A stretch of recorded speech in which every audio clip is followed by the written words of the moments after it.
Buenas tardes, buenas noches a todas las personas que nos acompañan hoy en el programa de Espíritu Veracruzano.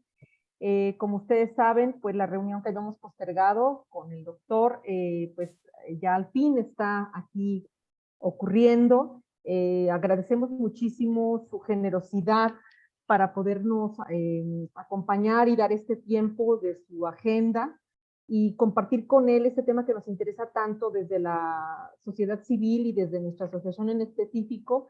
Así que bienvenido, doctor.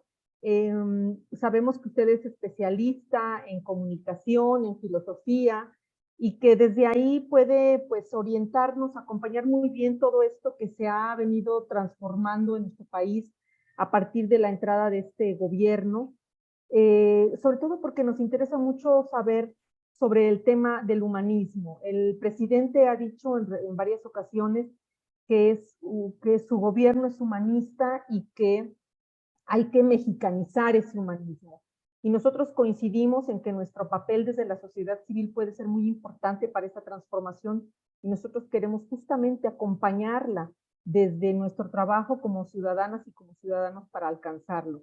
Yo comenzaría entonces, doctor, preguntándole, cómo ve usted las bases de este humanismo que propone el presidente? Bienvenido.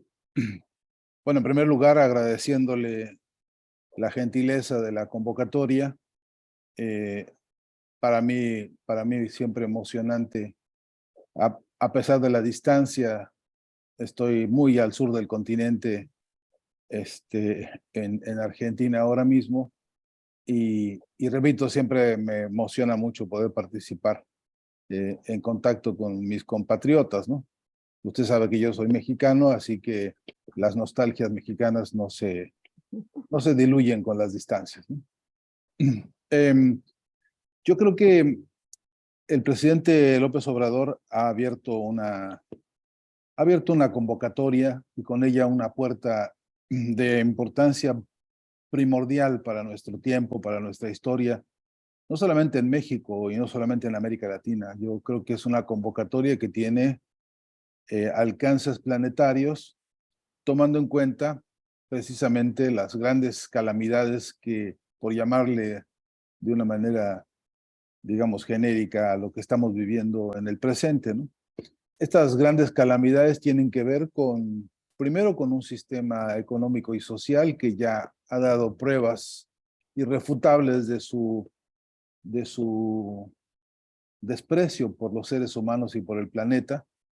Este sistema económico y social que caracterizamos como el capitalismo y que tiene raíces muy profundas en otros modos de producción y de organización social que también y también son muy criticables a la luz del pensamiento humanista. Eh, Digo, en este momento histórico en el que el capitalismo recrudece todas sus crisis, todas sus desviaciones antihumanas, en un momento en el que la inmensa mayoría de los seres humanos vive bajo la línea de la pobreza, en un momento en el que se cometen injusticias por doquier, en el momento en que millones y millones de personas se ven obligadas a abandonar sus respectivas tierras para ir en busca de algunas mínimas condiciones mejores, en este momento en el que vemos pues tierras y mares, ¿no?, padeciendo las penurias de personas fallecidas o por calcinarse en los desiertos, o por la represión por las policías fronterizas, o porque muchos mueren ahogados en los mares más disímbolos del planeta. Por todas esas causas, porque además estamos atravesando una crisis financiera mundial gravísima, porque hemos tenido una pandemia que ha sido desigual, injusta, porque no hemos tenido una, una, una atención dignificante de la especie humana ante la pandemia, sino todo lo contrario, han lucido por sus desequilibrios, todos los desequilibrios económicos, sociales, políticos, con la pandemia y por la pandemia. y porque, bueno, tenemos en el escenario global hoy por hoy una guerra eh, absolutamente absurda en en la que se está haciendo un despliegue de gastos verdaderamente obsceno, verdaderamente doloroso y verdaderamente inhumano, y donde estamos viendo que el imperio norteamericano a toda costa quiere plantar sus territorios de dominio, como tiene tantos millones de territorios en el planeta, y quiere ahora, se ha empeñado en hacer de las suyas en ese país, en Ucrania, y con la alianza de la OTAN. En fin, el paisaje hoy para el mundo, el paisaje para América Latina, en la que están resurgiendo movimientos sociales de base humanista, con proyectos igualitarios, con proyectos de justicia social. Y bueno, desde luego en México, donde hay tantos atrasos históricos y tantos desequilibrios todavía por resolver, pues en ese contexto el presidente López Obrador propone una reflexión sobre el humanismo. Y yo creo que hay que darle la bienvenida con entusiasmo verdadero, con convicción realmente filosófica, pero sobre todo con convicción política. Y aquí siempre hago el paréntesis porque me parece obligado, para no confundir la política con la grilla, ¿no? Para que la política con mayúscula sea efectivamente una estrategia de organización humana para resolver los problemas humanos y no los problemas de unos cuantos, y no los problemas solamente económicos de unos cuantos. Así que el presidente, al abrir esta puerta y esta oportunidad, nos invita a hacer un repaso que no haré ahora porque no daría el tiempo, pero que deberíamos algún día hacer porque merece la pena para recuperar las herencias que tenemos de pensamiento humanista antes de Grecia, en la cúspide del pensamiento griego, con sus más destacados pensadores, hoy, por cierto, muy revisados por distintas corrientes y revisados incluso críticamente por muchas corrientes, incluso algunas de ellas feministas, porque hay un proceso histórico importante del humanismo que en el Renacimiento tuvo y despuntó de manera muy significativa ante la realidad histórica de la Europa de esa época, pero que no es exclusivo pues de esas regiones. Hay que revisar el humanismo, por ejemplo, desarrollado en Mesoamérica, ¿no? Olmecas, aztecas, mayas, toltecas, huastecos, todos estos pueblos fundadores de las grandes civilizaciones mesoamericanas también aportaron y apuntaron un conjunto de ideas y prácticas, sobre todo prácticas, vinculadas con una concepción humanista, la de su tiempo, la de sus circunstancias, la de su historia, pero ni duda cabe que una contribución que para muchas personas a veces pasa desapercibida, a veces pasa desconocida y que deberíamos saber rescatar, ¿no? Para hacer una lectura justamente de nuestro tiempo. La cuarta transformación específicamente, que reivindica, por supuesto, la transformación de la independencia, que reivindica la transformación justamente de la reforma juarista, que reivindica el proceso revolucionario de 1910 y que reivindica, desde luego, también la contribución específica de Lázaro Cárdenas. Todas ellas están montadas sobre un pensamiento, un conjunto de pensamientos humanistas que deberíamos saber resaltar y subrayar para poder ver que el proyecto de la Cuarta Transformación y la convocatoria del presidente López Obrador no se fincan sobre una voluntad puramente antojadiza ni puramente oportunista en virtud de las cosas y de las coyunturas que hoy vivimos. Y todo lo contrario, hay una tradición importante en México que de estos periodos, de estos procesos, nada menos que el proceso de independencia, que reivindica la necesidad y la urgencia de que los seres humanos no sigan siendo esclavos de otros pueblos, que reivindica la urgencia de reconocer a los pueblos como fuerzas con derecho a ser independientes, eh, contra los imperios, es nada menos que, a mi entender, una de las grandes figuras humanistas de toda la historia. Y que se repite no solamente en México, en toda América Latina. Fueron épocas de grandes inspiraciones justamente, ¿no?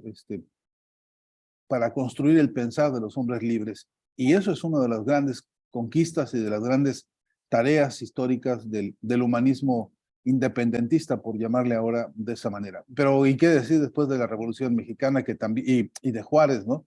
Que reconoce, además de otras muchas cosas, el derecho a las diversidades de los pueblos, el derecho a que los pueblos originarios se expresen y se manifiesten y crezcan y contribuyan al crisol de las identidades, y esa lucha por el pie de la igualdad jurídico-política de las diversas identidades de nuestros pueblos está consagrada también en ese proceso de reforma en el que Juárez mismo es un baluarte absolutamente inconfundible y que también nos hereda y nos deja tareas importantísimas para revisar el humanismo del que hoy estamos hablando. Podría seguir, no soy historiador y por lo tanto voy a saltos generales, pero a donde quiero llegar es a que la propuesta profunda de revisión del humanismo en clave mexicana, pues tiene una herencia fundamental.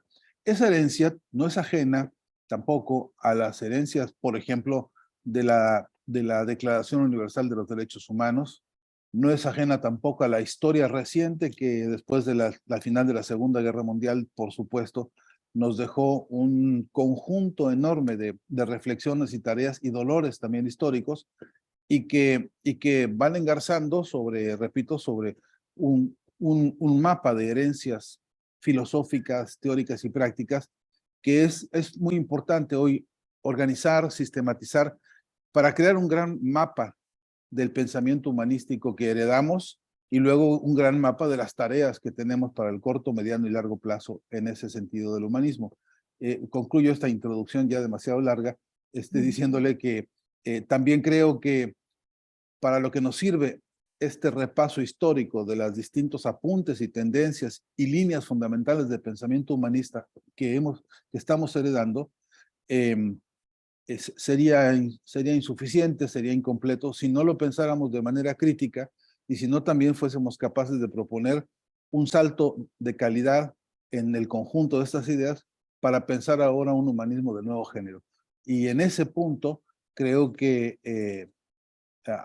hay tanto por trabajar y tanto por discernir, pero sobre todo hay tanto por reflexionar en conjunto para que, como debe ser, ese humanismo no sea inspiración de unos cuantos iluminados o unos cuantos genios que se creen dueños de la filosofía, sino todo lo contrario, para convertir esto en una corriente profunda de pensamiento que encarne socialmente y que demuestre que no es un invento de coyuntura la convocatoria del presidente López Obrador, sino que se trata de una tarea que ya está en la cabeza de muchas personas, que ya está en los corazones de muchas personas y que lo que nos hace falta, creo yo, es ahora poner en claro, convertir en un programa de acción humanista y crear, por supuesto, una corriente filosófica revolucionaria, ¿no? Fernando, ya con este contexto que nos ha dado y dada su especialidad en filosofía de la imagen, en filosofía de la comunicación, ¿cuál podría ser una narrativa a desarrollar por parte de quienes estamos interesados en sumar a esta convocatoria para desarrollar ideas y reflexiones en torno a esta mexicanización del humanismo? ¿Qué narrativas requerimos? Porque aun cuando el presidente tiene una figura fuerte, un liderazgo incuestionable, también está el asedio de los medios de comunicación con sus propias narrativas, no solamente en México, en América Latina. Entonces, ¿hacia dónde podríamos nosotros mirar para poder aportar en este nuevo discurso que se requiere? Porque venimos de esta ilusión que nos presentó el capitalismo, la globalización, y es como habernos quitado un velo, pero necesitamos construir un nuevo discurso, una nueva narrativa. Sí, bueno, la agenda, digamos, la agenda más potente de esa narrativa ya existe en los pueblos nuestros, está en las bases de nuestros pueblos. Ahí donde nuestros pueblos tienen una queja, una protesta, una lucha social, ahí donde están las luchas importantes de nuestros pueblos, ahí está la agenda humanista de nuestro tiempo. En realidad está creada. Lo que no tenemos construido, creo yo, es todavía un sistema de recopilación que nos permita obtener la crema, ¿no? De todos esos, de ese vocerío, ¿no? Que está tan ocultado y tan silenciado justamente por los medios de comunicación, pero también por cierta rutina que hace que no nos percatemos de esa agenda, que parece que hablar de estas agendas temáticas es preocuparse por lo que dicen las cúpulas de los intelectuales o las cúpulas de los políticos, pero es en las luchas donde está la clave. Mire, ahí donde haya una lucha obrera, campesina, estudiantil, indígena, de pueblos originarios y dentro de esos movimientos las distintas versiones de las luchas, por ejemplo, la reivindicación de los derechos y la igualdad de las mujeres en los movimientos indígenas y campesinos, por ejemplo, la igualdad de las mujeres en el campo de las ciencias, la igualdad de salariales, la igualdad de oportunidades, pero sobre todo la igualdad de condiciones para el estudio, para el trabajo. Ahí hay una agenda muy rica y muy poderosa para la recomposición de la idea del humanismo de nuestro tiempo. Una de las grandes tesis urgentes de este humanismo es, desde luego, la igualdad sin cortapisas, la igualdad sin condiciones, la igualdad sin trampas, sin emboscadas. Es sin duda una de las voces que por el mundo reclama, ¿no? Una recomposición del sentido de lo humano, del sentido de nuestro sentido como especie, que es la igualdad en la cual habita, según entiendo, un principio profundo de fraternidad, ¿no? Entonces, la clave está en el amor, desde luego. La clave está en la capacidad que tenemos de amar y de respetar y de integrarnos para resolver juntos los problemas comunes. Ahora, pero como enunciados generales suena muy bonito y podría parecer hasta romántico. Podríamos hacer un cancionero de boleros o de cumbias o de chachachas con todas estas frases, sino, y perderían sentido si no las anclamos y reconocemos su trayectoria de raíces, ¿no? Y eso viene ocurriendo, esas agendas de las luchas ocurren en los ámbitos más diversos. Por ejemplo, en el mundo de las artes, hay movimientos de artistas importantísimos que hoy dicen, necesitamos que la producción artística no esté condenada a solamente decorar la casa de los ricos, porque ¿quién puede comprar ahora cuadros o esculturas? Se necesita que el arte sea, como debe ser, un caudal poderoso de la libertad de la expresión humana, ¿no? Debería ser uno de los grandes, importantes bastiones de la expresión de nuestras emociones, de nuestros anhelos, de nuestros afectos, incluso de nuestros miedos, si fuera el caso. Pero necesitamos que esos clamores que se dan en esos espacios, por ejemplo, pues se hermanen con los clamores de los pueblos hoy en el mundo que, por ejemplo, estamos padeciendo el doloroso desastre del capitalismo que se llama inflación. Porque la inflación no es un problema técnico, ni es una cuestión así como de los dioses griegos, ¿no? Es una realidad del fracaso de un sistema económico que está costándole muy caro a nuestros pueblos. Entonces, esta reflexión tiene un carácter humanístico porque estamos hablando del derecho que tenemos todos los seres humanos a una alimentación que no sea una mercancía, que tenemos derecho a una vivienda y que la casa no sea otra mercancía también, por la cual, mire usted, la inmensa mayoría de la clase trabajadora en toda América Latina y buena parte del mundo gasta más del 50% de su salario en conseguir un techo, donde vivir y donde tener a su familia y sus afectos y sus cosas. Esto no es humano.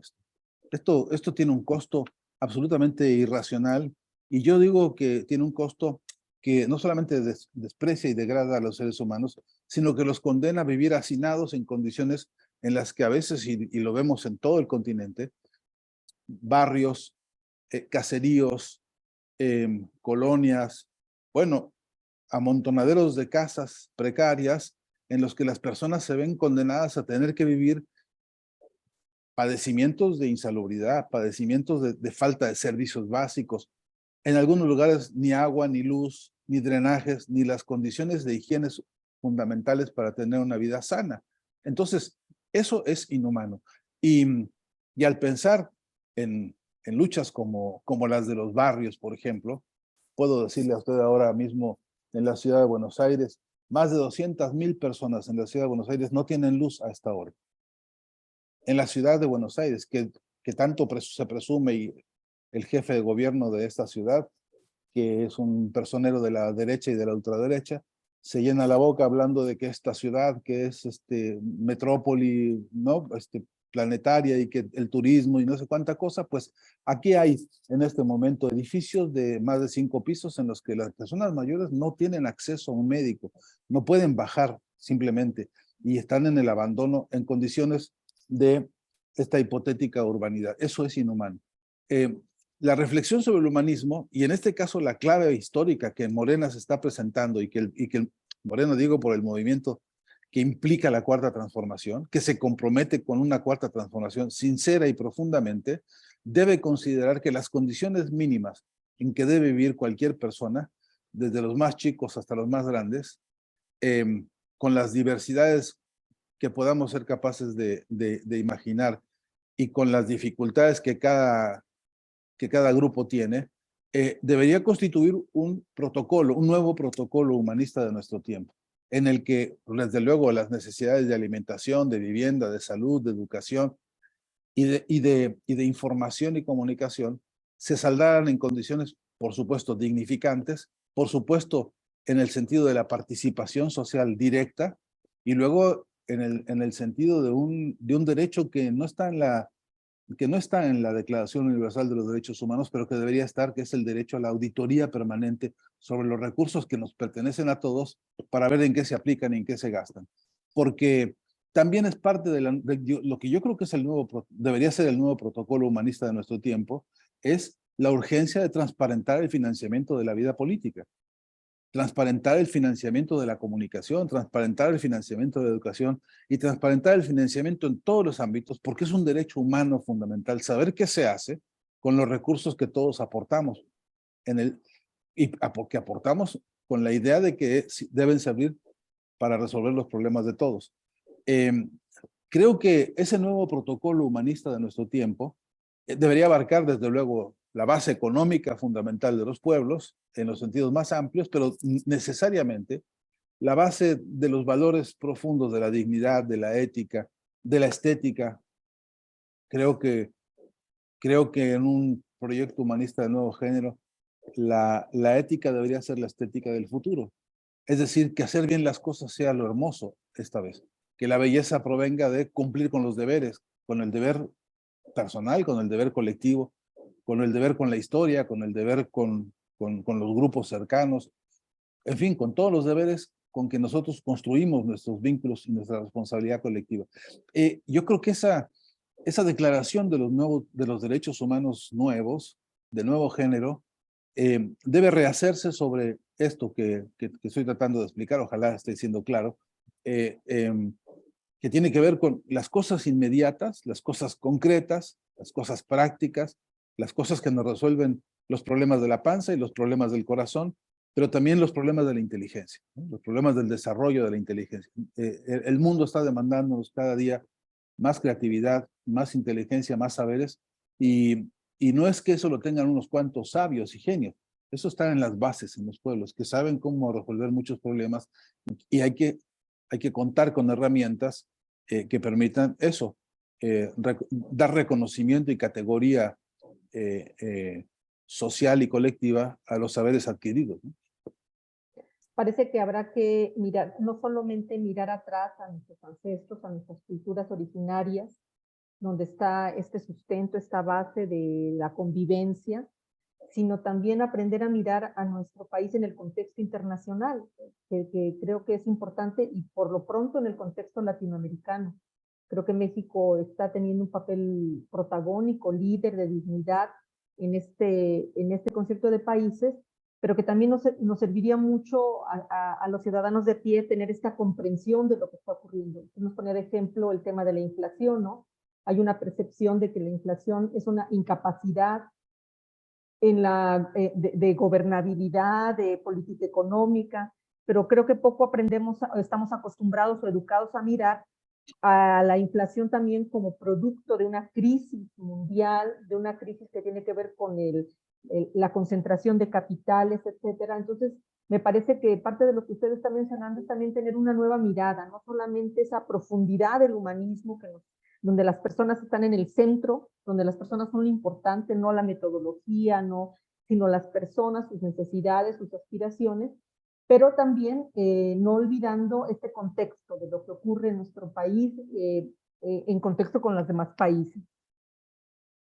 Sí, sin duda, y además porque también nos hemos acostumbrado a, a tener conceptos, disculpe usted, a tener conceptos que se quedan como adormecidos, ¿no? Como la palabra inflación, pero la palabra humanismo también, ¿no? Porque parecería que humanismo es una especie como de cosa romántica, de personas, a veces se confunde con la filantropía, ¿no?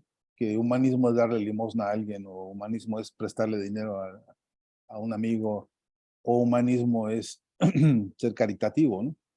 Y sí, que está bien, pero no es suficiente. El humanismo tiene que ver, como bien dice usted, en poner a las personas en primer lugar por arriba del capital, por ejemplo, ¿no? El propio Papa Francisco ha dicho en no sé cuántos foros que el capital no esté por encima de los seres humanos, ¿no? Esta es una condición importantísima para el cambio de dimensión del concepto de humanismo, ¿no? Pero después, en lo concreto, el humanismo tiene que convertirse en una cultura cotidiana, ¿no? Que pasa por ejemplo, el respeto por los derechos sociales de todos, ¿no? El respeto por las lenguas, el respeto por las culturas, el respeto por las tradiciones, el respeto por las necesidades concretas que los pueblos tienen para cambiar incluso, ¿no?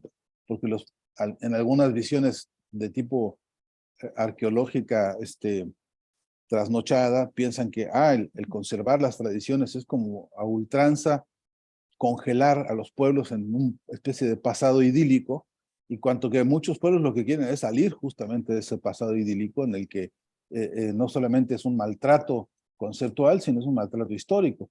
¿Quién quiere conservar las tradiciones machistas que se han exacerbado en algunos pueblos y territorios de América Latina, donde hay todavía violencia intrafamiliar gravísima? Y eso es lo más contrario que hay al humanismo, ¿no? Pero necesitamos politizar estos términos. La inflación tiene que ser politizada al máximo. Tenemos que discutir a fondo. Mire usted, hay causas, desde luego, extraterritoriales, hay causas mundiales del sistema financiero global que hoy está justamente en estos días padeciendo unos tropiezos que nos van a costar muy caros a todos nosotros. Eh, pero también hay mafiosos que se juntan una tardecita y dicen, mira, vamos a subirle al precio de la leche 25 pesos. ¿Por qué? Pues porque se me antoja, ¿no? Porque eso quiere decir voy a tener más ganancias, pero además quiere decir con esto le doy un golpe político a los líderes de todos los niveles, y con esto además me entronizo un poder que es el poder de decidir sobre la economía de un país, que por cierto no le pertenece a los empresarios y no le pertenece a unos cuantos. La economía es propiedad colectiva, por todos los enfoques que usted quiera ver. Entonces, esta reflexión sobre y quiero volver sobre la convocatoria del presidente López Obrador, porque nos abrió la puerta a una oportunidad histórica extraordinaria para que todos estos conceptos pasen a ser del vocabulario de todas las personas y se enriquezcan semánticamente, porque muy pretencioso sería uno de querer ahora inventar una definición del humanismo de nuevo género, si no contase con la contribución que tiene que ser obligada, por definición misma, tiene que ser colectiva, que tiene que pasar por consensos. Yo quisiera que no volviera a haber nunca una constitución política de ningún país en la que no hubiera una declaración fundamental de la percepción humanista de esa constitución, y que ese marco filosófico humanista bañara todo el conjunto de las leyes de un país, pero no como un enunciado, sino como una práctica. De ahí se desprendería que el trato que usted le dé, por ejemplo, a personas en condiciones de detención carcelaria, en primer lugar se rija por una filosofía del humanista en la que con la gravedad que puedas tener la sanción que merezca por el tipo de delito, no abandone, por ejemplo, el derecho al debido proceso, al tratamiento digno y en todo caso a la sanción dura que no tiene por qué ser una sanción inhumana, ¿no? Y lo mismo habría que decir de otro conjunto de actividades colectivas, por ejemplo, la educación misma, ¿no? Para que sea imposible siquiera imaginar que un docente algún día aborde la enseñanza de cualquier materia o cátedra sin tener el requisito de estar formándose él mismo como humanista para formar humanistas que sean además profesionales en todos los ámbitos. No, yo no quisiera ver nunca más científicos que estuvieran pensando nada más en cómo beneficiar al laboratorio para el que trabajan, como llaman ahora el Big Pharma, ¿no? O los laboratorios médicos en fin, o las distintas marcas transnacionales de la medicina o en general de las ciencias, y que en todo caso fueran serviles a los intereses mercantiles antes que querer servir humanísticamente al pueblo del cual recibieron educación, recibieron ciencia, es decir, todo lo necesario para llegar a donde están. Yo no quisiera que se nos fuera la oportunidad que abrió el presidente López Obrador de pensarnos un buen día como el policía en la calle cuya concepción y ética humanista fuera el respeto por la integridad y los derechos de todos y manejar el concepto de la convivencia sobre bases humanísticas. No quisiera que se nos fuera la oportunidad de que, en fin, de que los abogados, los albañiles y, en fin, toda la sociedad disputara la construcción y disputara su participación para enriquecer la construcción de una visión humanística de la propia sociedad y de los vínculos con el mundo entero, ¿no? Entonces tendríamos, si esto ocurriera en un, digamos, plazo medianamente corto, entonces tendríamos un país cuya resignificación y redignificación en clave de un humanismo de nuevo género, levantara la voz para, por supuesto, construir nuevas leyes, nuevas constituciones políticas, una dinámica de la nueva enseñanza, de la nueva ciencia, en fin, de todos los ámbitos en los cuales la pregnancia conceptual e intelectual viniera no del comercio, no del beneficio individual, sino de una visión humanista de amplio género con resultados concretos y prácticos, ¿no? Fernando, nuestra asociación va a iniciar en abril un ejercicio participativo que les hemos llamado Mesas Humanistas Participativas. Nos queda claro cuál es nuestro papel desde la sociedad civil para impulsar estas reflexiones en torno a diferentes sectores y orígenes de pensamiento y orígenes de sector, ¿no? Como su palabra lo dice. Pero poniendo en una dimensión colectiva toda vida humana, es posible que en la política este humanismo encuentre un buen eco, una buena caja de resonancia. No hablo del personaje del presidente, que parece ser que es único de alguna manera, sino encontrar otros liderazgos políticos que realmente, o qué implicaría esos liderazgos políticos más bien, reformulo la pregunta, que encuentre el humanismo esta caja de resonancia para las acciones de gobierno. Va a ser difícil, ¿eh? De entrada le digo que yo ya veo gente que escucha esto del humanismo y más bien se burla de eso, ¿no? Que lo escucha como una especie de delirio, qué sé yo, como una carta a Santa Claus, ¿no? Acaso como una buena voluntad, pero que no tiene posibilidades de realización concreta, ¿no? He escuchado incluso a algunos intelectuales mexicanos de la derecha que tratan con muchas faltas de respeto esta iniciativa del presidente López Obrador. Y también he escuchado a algunos líderes, incluidos algunos de las filas propias de Morena, y lo digo porque con ellos he debatido y mantengo un debate abierto sobre esto. Y no va a ser fácil porque es una militancia también. Porque así como es importante, digamos, las bases políticas de la Cuarta Transformación, en términos de su riqueza conceptual, de su riqueza histórica y de su proyección como programa político, y eso implica debatir y implica hacer una militancia, ¿no? Pues lo mismo pasa con esto. Yo creo que desde el campo de la filosofía lo que tenemos que es convertir en militantes de estas grandes luchas históricas, porque son históricas, porque no hay manera de hacerse el tonto, porque yo no quisiera huirle a esta oportunidad. No, no, no conviene, no es ni justo, ni lógico, ni humano darle la vuelta a esto y huir, ¿no? A la responsabilidad del momento que esto implica, pero va a implicar debates y va a implicar trabar, digamos, argumentaciones sólidas.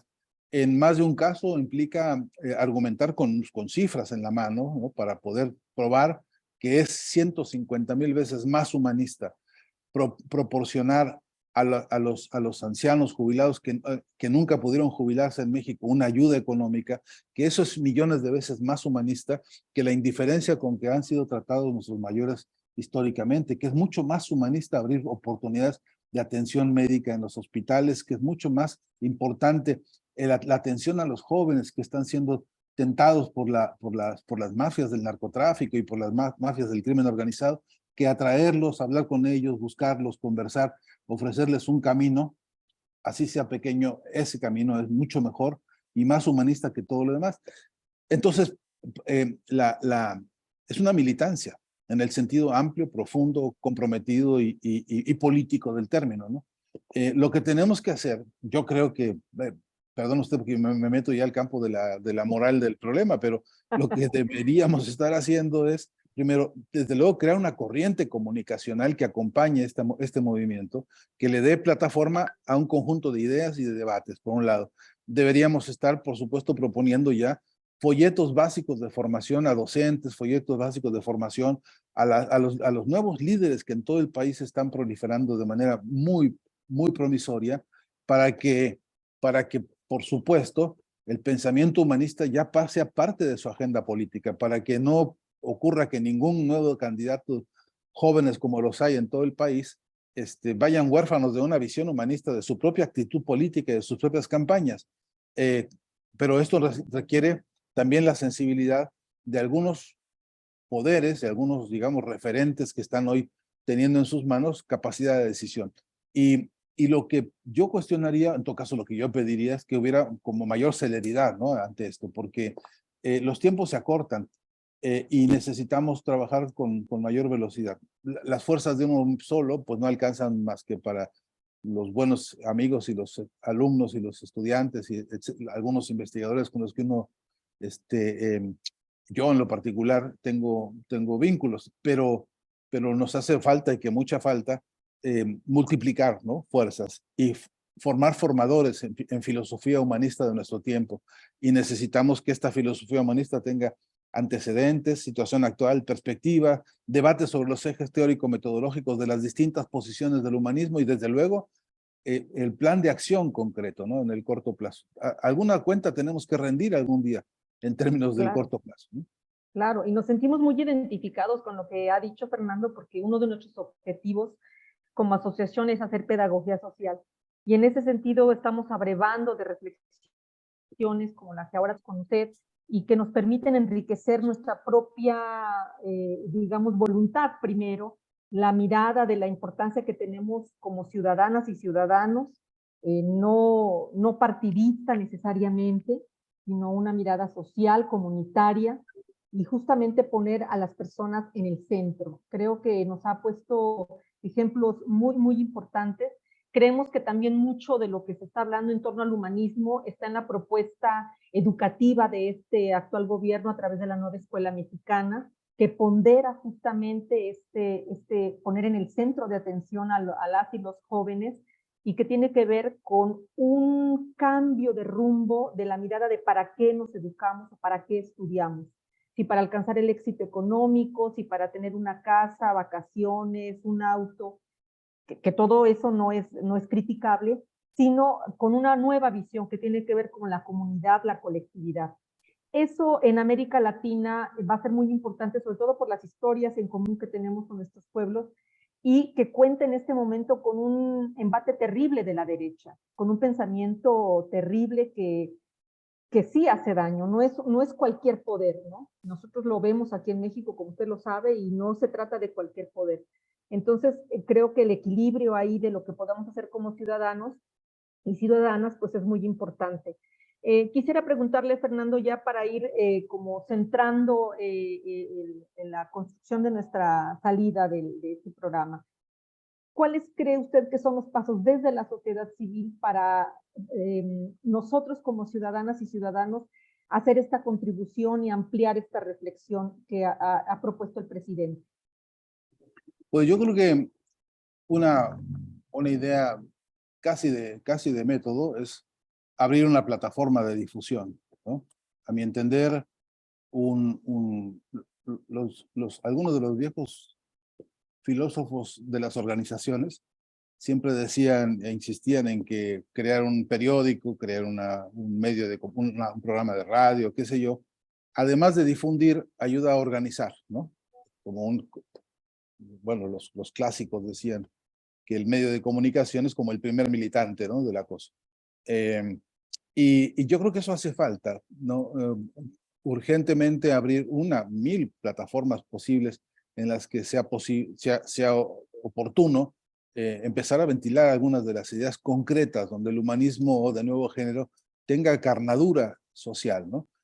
Si, por ejemplo, ahora mismo, mire, un asunto que acabo de ver hace poquito en Venezuela que está siendo tratado con particular amor, ¿no? Las adolescentes en edad muy temprana están quedando embarazadas, no solamente en Venezuela, en todo el continente. Hay una cantidad impresionante de jóvenes mujeres que quedan embarazadas y no siempre con la compañía del marido, del papá, etcétera. Entonces, hay un drama humano grandísimo en eso, que muy poca gente acompaña, es decir, en el sentido de que se trata de niñas que de pronto ya son mamás y que de pronto pues se ven con la vida transformada radicalmente hacia un destino pues incierto para ellas, incierto para sus hijos.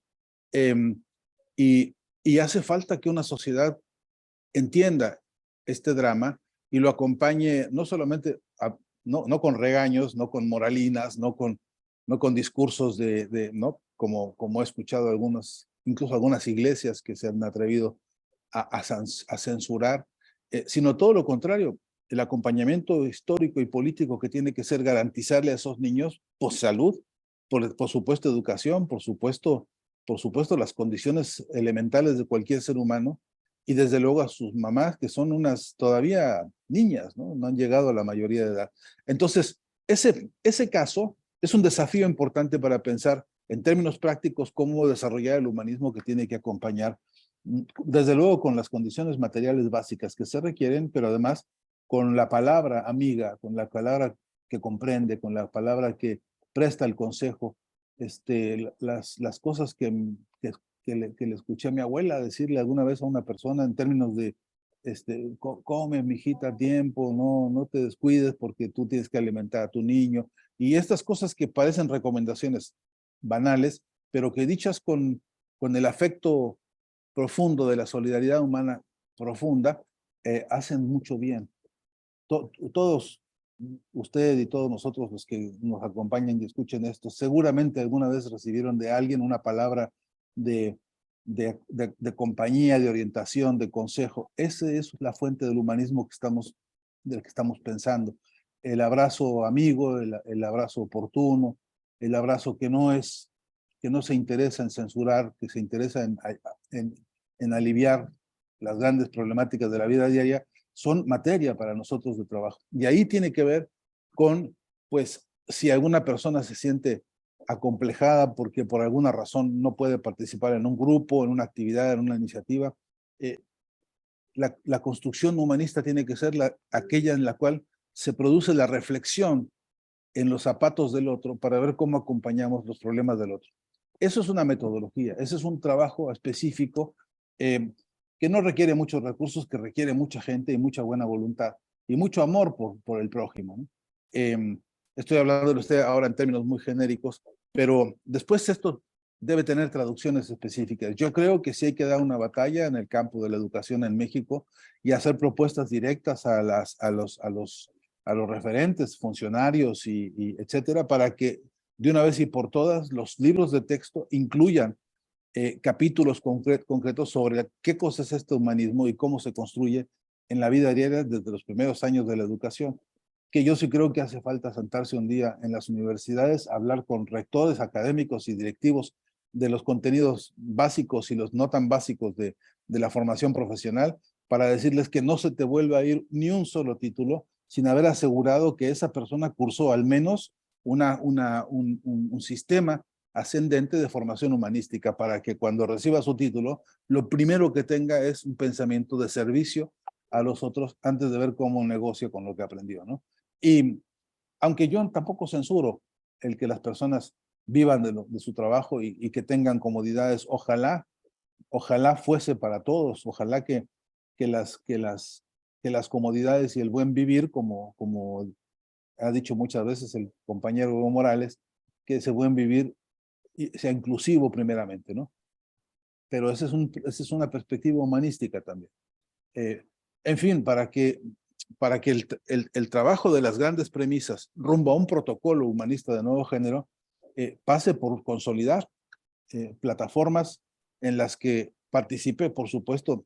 Mire usted qué encantador sería un buen día de estos sentarse con los diputados más sensatos que tenemos, y poder hablar de esto y promulgar de inmediato, ¿no? Reglamentos, leyes y condiciones objetivas para una estructura jurídico-política del humanismo de nuevo género. Qué importante sería que estuvieran ya pensando en eso.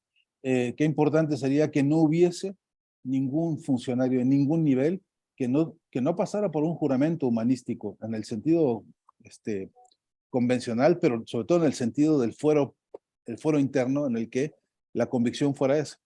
Yo estoy aquí para servirle a seres humanos que están esperando que yo cumpla con las tareas que me asigna y cumpla transparentemente, ¿no? Sin desaparecer un solo centavo de lo que la gente pone con toda confianza para la gestión que va a cumplirse, y desde luego para acarrear resultados que beneficien a todos, ¿no? Y resuelvan problemas de todos.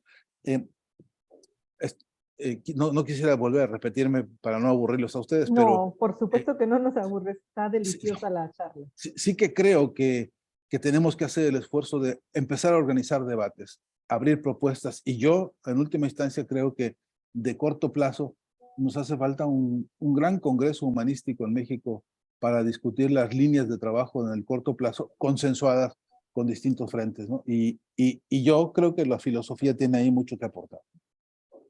Fernando, estamos felices porque realmente nos ha motivado sus reflexiones en torno a lo que estamos haciendo. Nos encantaría hacerle llegar parte de nuestro objeto social, de las acciones que estamos prospectando para este año que comienzan ya en abril, lo que ha implicado para nosotros ir acuñando, ir dándoles sentido al tema de la pedagogía social a través de este nuevo humanismo y comprender pues desde esta visión. Me llama mucho la atención una cosa y creo que me provoca, espero que mis preguntas, porque hoy estoy sola aquí con usted, dada la organización de los horarios, pero me provoca mucho preguntarle, ¿quiere decir que esto nos pone en la encrucijada de que es posible que la política y el amor encuentren puntos de coincidencia, lo cual en México no habíamos estado acostumbrados o no hemos estado acostumbrados? Pues yo creo que eso es una de las obligaciones éticas de nuestro tiempo, ¿no? Eh, yo creo que deberíamos interpelarnos todos sobre esa base, ¿no? Si yo no soy capaz de sentarme a escribir un trabajo para mis estudiantes, primeramente con amor por ellos, lo más probable es que yo genere, capaz que con un poco de suerte, un documento técnico, un documento medianamente lógico, o armado con silogismos más o menos coherentes. Pero yo necesito tocar el corazón también de mis estudiantes, de los investigadores con los que trabajo, de ustedes mismos, ¿no? Y de qué servirían 20 horas hablando de humanismo si no en algún minuto, al menos durante 2 segundos, pudimos acercarnos al corazón de una persona y así, a voz baja, a voz íntima, a voz profunda, decirle, oye, sumémonos todos, porque todos tenemos un lugar en esta batalla, ¿no? Eh, eh, yo creo que sí que es una obligación. Yo sigo pensando como lo pensaron tantos filósofos a lo largo de la historia: si no es con amor no se avanza. Y el amor, por cierto, pues no nada más es pretexto para regalar flores. No es romanticismo, ¿no? No, es eso, pero es muchísimas cosas más, ¿no? Exacto. Este, con mi querido amigo fallecido presidente Hugo Chávez, aprendí una cosa que me encantaba de él, porque decía, oye, ¿cómo te amo? ¿No? Sin, sin, sin tapujos, era capaz de decirle me lo dijo a mí y se lo dijo a otros amigos y compañeros, oye, ¿cómo te amo, mano? La verdad que ¿no? Que había nexos que necesitan ser llamados así amorosos, ¿no? Em, es una, no es una declaración en abstracto, puramente emocional, ni así para poner violines y hacer telenovelas. Es una convicción de la práctica diaria porque es un instinto profundo de nosotros. A mí me gusta mucho, permítame usted una última metáfora, Las si que no, usted si, guste, doctor, si no por robo favor. demasiado tiempo, No, pero no, no, no, estamos eh, fascinados. decíamos, mire usted, una mamá que escucha que su niño tose, en automático desarrolla como 40 antenas, ¿no? Que hace que se preste un tipo muy particular de atención porque escuchó un tosido distinto a otros toses, ¿no? En su niño.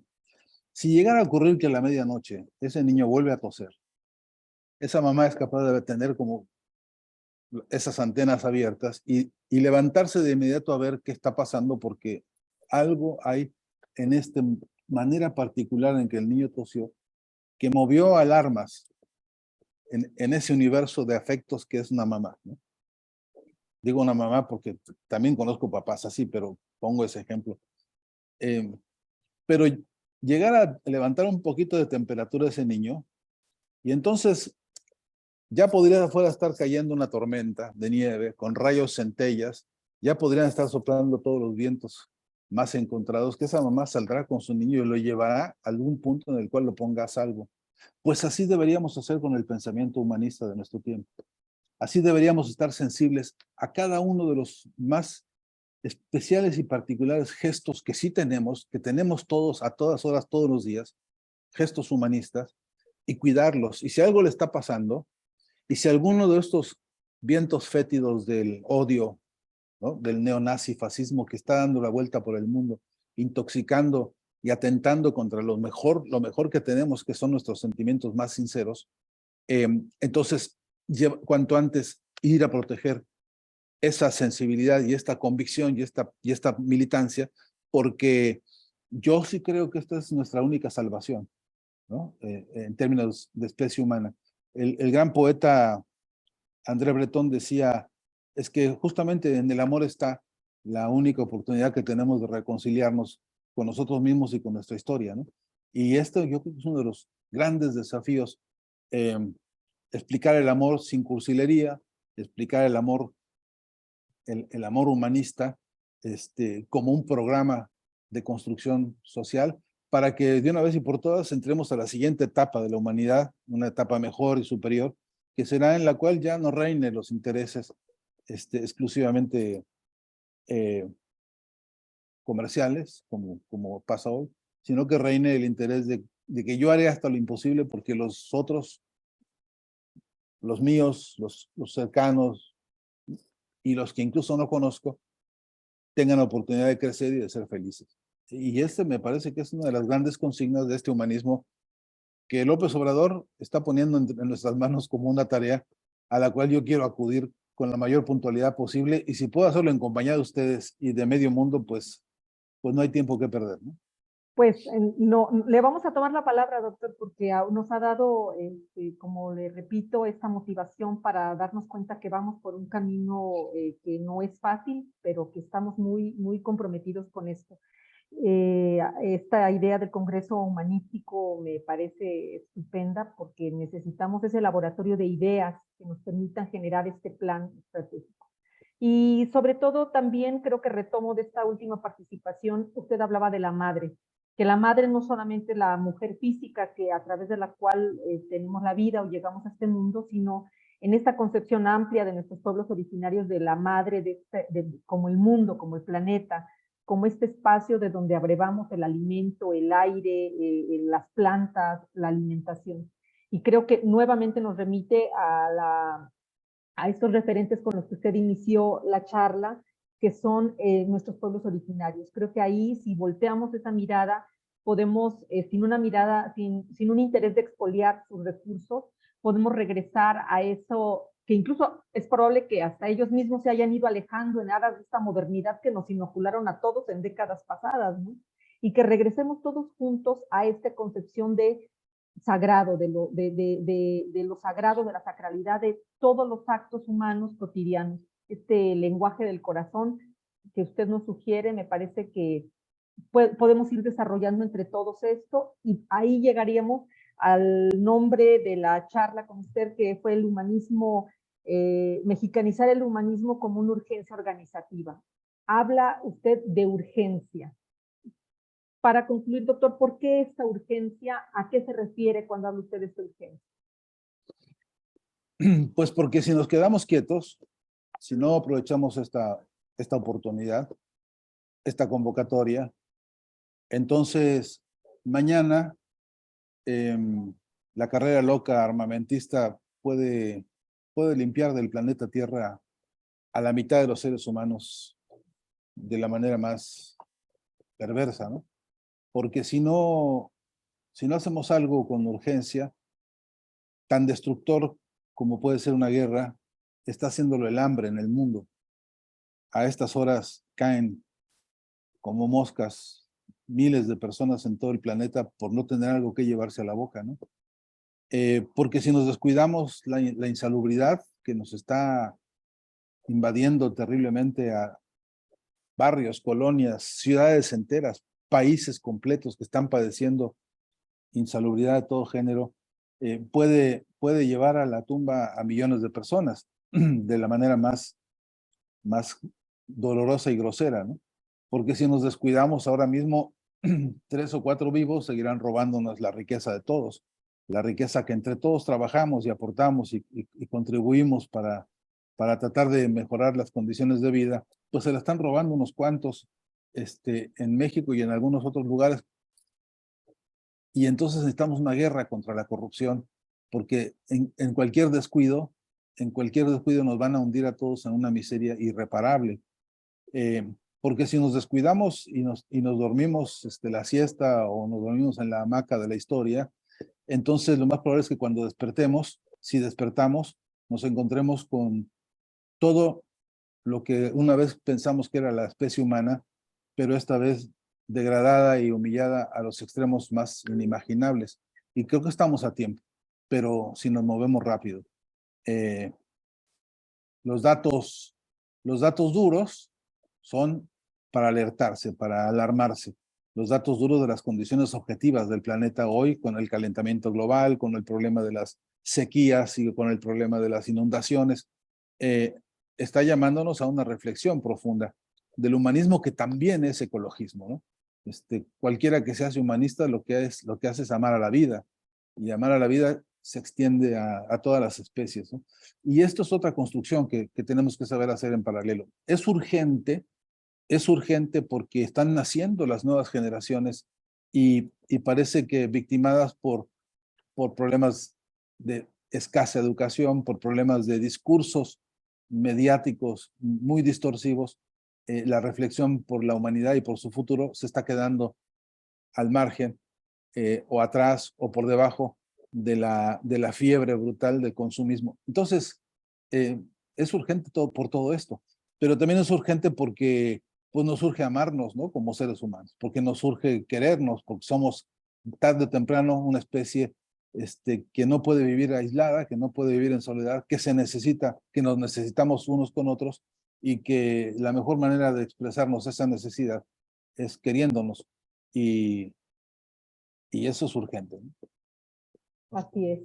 Pues le agradecemos, doctor. Esperemos que no sea esta la última vez que nos encontremos. Repito, le vamos a compartir parte de lo que estamos haciendo a través de estas iniciativas en las que realmente parece que habíamos estado hablando de lo mismo, hasta parece que nos asesoró, doctor, antes a hacer nuestras propuestas, lo cual nos sentimos muy contentos y pues dar por hecho que desde nuestra posición vamos a estar aportando y ojalá que nos volvamos a encontrar en otro momento para seguir ampliando estas reflexiones y comentar pues cómo hemos ido avanzando nosotros también. Sirva también este momento aquí en la presencia con Fernando para convocar a todas las personas que nos escuchen más tarde o en la posteriormente. Esta entrevista se va a quedar colgada en nuestro canal de YouTube y en la página de Facebook para participar en las mesas humanistas participativas que a partir de abril vamos a estar convocando en todo el estado. Va a ser de manera regional, ya vamos a subir la convocatoria y se van a poder sumar quienes lo deseen, instituciones, personas en lo individual, a este acuerdo de voluntades para poder reflexionar en torno a esta mexicanización del humanismo y a todas las reflexiones también que nos ha compartido el Fernando.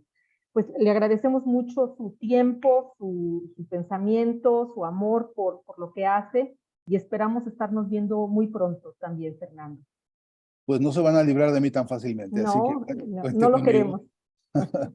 Cuenten Muchas conmigo, gracias. un abrazo grande a todas y todos, y ojalá que pronto podamos vernos incluso allá de cerca para profundizar las tareas de las que hemos hablado, así sea rápidamente en esta conversación. Un gran abrazo fraterno siempre.